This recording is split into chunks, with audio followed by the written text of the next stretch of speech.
Well, I've come over to Mill Creek that enters into Steel Creek Park, and I've got right here, you see that right? It's a gold pan, but I'm not going panning for gold.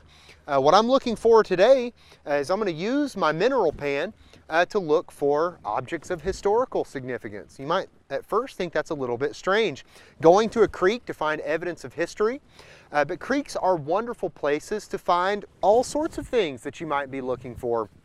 Of course, we bring lots of folks out to the creeks at the Nature Center, usually in warmer times of the year than this, to find creek critters, crayfish and invertebrates and fish and all sorts of things.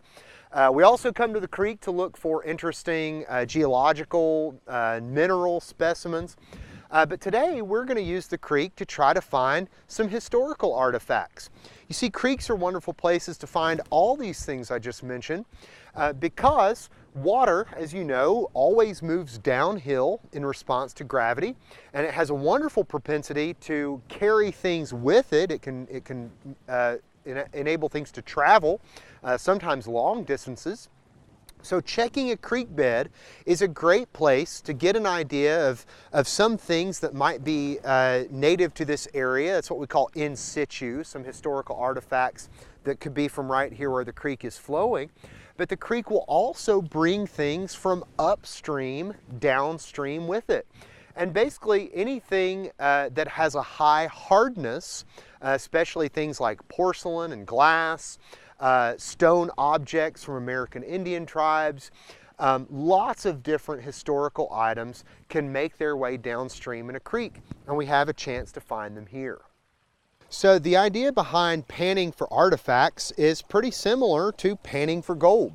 A gold pan, or as I'm calling it, a mineral pan, usually has a flat side. That's the side you hold it from, and then it has the various stair-stepped ridges in the far side. And so the idea behind it, whether you're looking for gold or minerals or in this case historical objects, the idea is that your pan is a sorter and it helps clean. You use the water from the creek. You get a small amount of your concentrate from the bottom, in this case just sand and gravel, and you get a little bit of water. And so the idea is you get a clockwise or counterclockwise motion, and you throw a little bit of water over the front of the pan while leaving a little bit of your concentrate behind. And after a few washes, what you're left with, if we were looking for gold, what you would hopefully be left with is, a little bit of dark sand in the bottom, maybe with a few little gold-colored flakes. We're not going to expect to find that in Mill Creek today. But what we might find are a bunch of clean and washed sediments and sand grains that'll be roughly sorted by size or density. So we'll do this a few times and see if we can't find something interesting.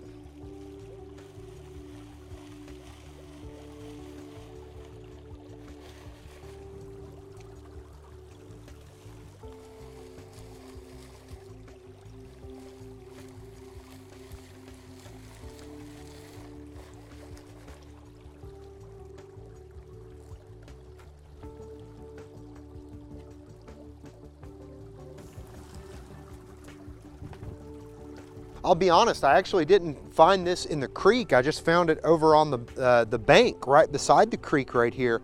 And this right here is a very interesting rock. This is a piece of chert, which is a native rock to Steel Creek Park. We find it with some abundance here. But this particular piece of chert does show some signs of being worked by human hands. It's a little bit tricky. I'm not entirely certain here because chert can break naturally, and it will break along these, it'll break naturally into these sharp edges. It's what's called in geology a conchoidal fracture pattern. So sometimes you can find some pieces of chert or flint that appear to maybe be a projectile point or a tool, but maybe they aren't. But this one right here does have an awfully suspicious shape to it. It does appear that if it wasn't a tool used by early folks to Steel Creek Park, it likely started with that intent. Sometimes you'll find tools that maybe were partially worked by human hands, and then maybe something broke incorrectly, or it wasn't taking the shape that the tool maker intended, and so they just chuck it, they leave it behind. And so sometimes you'll find spearhead or arrowhead blanks, tools that started but never quite finished. This particular specimen, it's hard to say. Could it be a tool? Maybe. Could it be naturally fractured? It's possible, but I don't think so. I think this at least was held in someone's hands before my own, probably a few thousand years ago. Well, if you want to try to find some hidden history on your own, one of the things to look for are objects that appear to be out of place. And sometimes that's not readily apparent unless you have an idea of what to look for. So right here beside me, you might think that this is just a blue-gray piece of limestone rock that's eroding out of the hillside. We have lots of that in our area, but no, not this. I thought this was a rock too, until I looked at it much closer up. And at first I realized that we have a perfectly flat face. And in addition to this perfectly flat face right here that the moss has obscured, there's also a perfect right angle with a perfectly straight edge line going down the middle. By just moving some of this moss to the side, I quickly realized that there are actually mortar lines on here. This right here is not a rock at all. This is a block and concrete footing. We're out here nowhere near any structures in Steel Creek Park today. We're off a trail in the wilderness portions of the park. And yet here we are finding signs of man-made objects. And a quick search nearby shows what this mysterious object might be. Well, this mysterious block footing that I just showed you might have actually evaded detection. Parks and Rec officials actually first found this one. That was what showed us that there was something over here. And a cursory search of the area started to show all sorts of other structures. We've got these two block footings that are in a perfect line, some mysterious metal beams and bent pieces of steel and iron around the area. I'm near a spot where we do know that limestone was quarried out of the area for use as riprap in roads and for building projects.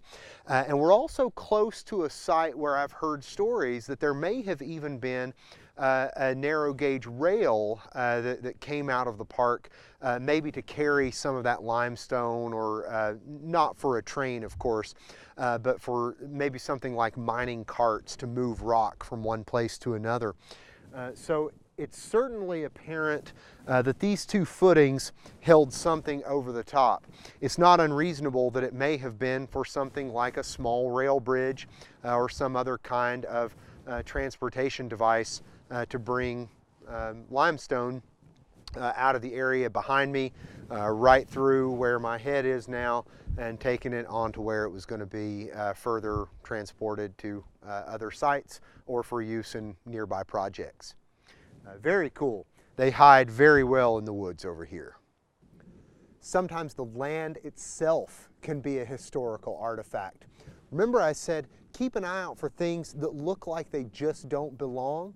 Well, sometimes the very geology of an area can tell you what does or does not belong. We can use our knowledge of the subsurface geology of this region to learn that perfectly flat areas of soil, like the one I'm standing on right now, are not something you would find naturally in East Tennessee, Southwest Virginia, this area that we call home. So sometimes when you're out in the middle of the woods, we're not far from those mysterious block footings that we showed you a moment ago. Here we are on a space, a little patch in the woods with young trees that is perfectly flat. Whether this was a roadbed at one time, or perhaps the site where a structure once stood, not entirely sure, but it has definitely been worked by human hands. So next time, we're going to take you into some of the slightly less hidden aspects of the hidden history of Steel Creek Park.